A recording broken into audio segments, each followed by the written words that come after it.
Mary head coach Aaron Dickerson Davis and Nyla Young. Coach, just your comment on the game, and then we'll open up for some questions. Kudos to Hofstra. They played a good game. All right. Questions, Bob? Bob Flynn with the Daily Press. I'm the pilot. On your last play there, what did you draw it up? What was your ideal scenario on that?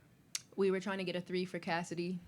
We were setting a flare screen, so we set a ball screen for Cass, and then Nyla was to set a flare screen. Or Cassidy set a ball screen, and she's supposed to come off of a flare screen from Nyla. What did they do defensively to kind of break that up? Honestly, I think we just rushed. I don't think we waited for screens. I don't think we set good screens. And they forced us out of it, and that kind of ended the way it did. See, Dave. Go ahead, Dave.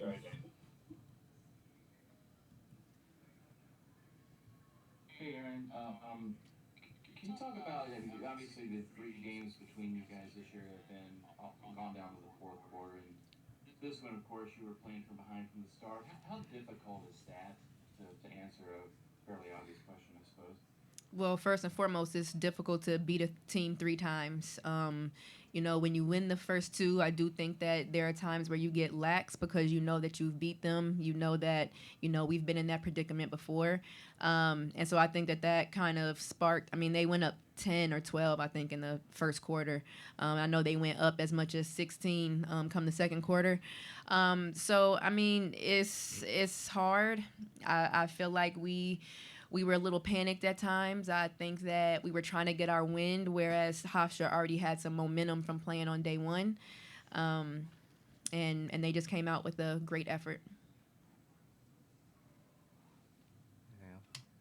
Nyla, you had a huge first half, and then did they do any changes defensively on you in the second half? No, not really. They did try to double me and stuff like that, but it wasn't really like too much of a difference. I just had to adjust my shot. I had to adjust my shot a little bit, but I feel like I was still comfortable in the second half. Go ahead, Dave. Nyla, could you, I know it's only been a few minutes, but sum up your final game and just your career, which was obviously very prolific both at Hampton and here.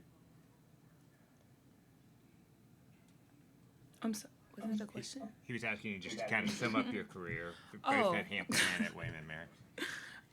This has been a long 5 years, very long 5 years, and I'm very grateful that I got the chance to come here for my last year because it's been very special, and this team has been very special, and I'm just grateful. I'm grateful to be here. I'm grateful to be in this position, and I'm just ready to go into the next level and next chapter of my life.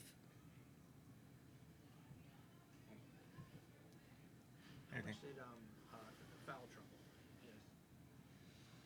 How much did that affect what you would have liked to have done? I feel like I'm probably going to get in trouble for this, but we get the bad end of the whistle a lot. So we played in foul trouble all season. It does kind of break your momentum. It breaks people are playing in positions that they don't normally play. But it was no different than most of the year. So. Anything else from you, Dave? Yeah, Aaron, I know, again, it's only been a few minutes, but if you could sort of talk about your second season here, did a lot of rebuilding with some young players and had another 12-win conference. This year was very special. We definitely, we did better than I think a lot of people thought. Losing Sydney and Rye and Bree, we were very veteran heavy, and where this year, we're very young. Cassidy is a freshman. She played 38 minutes. Alexa is a sophomore. She played 33 minutes. Then you have Nyla out there. Bella is a junior, but this is her first year in the league. So we played a lot of youth, right? They haven't really been in this position before, But I do think being in this position and feeling what we felt today, you know, coming up short, I do think that this will spark us as we move forward. And, you know, we're going to lose Nyla. She's a big part of what we do, but we return everybody else. And so that is something that we are looking forward to moving into next season. But just when you made that run in the third quarter, did you make any changes?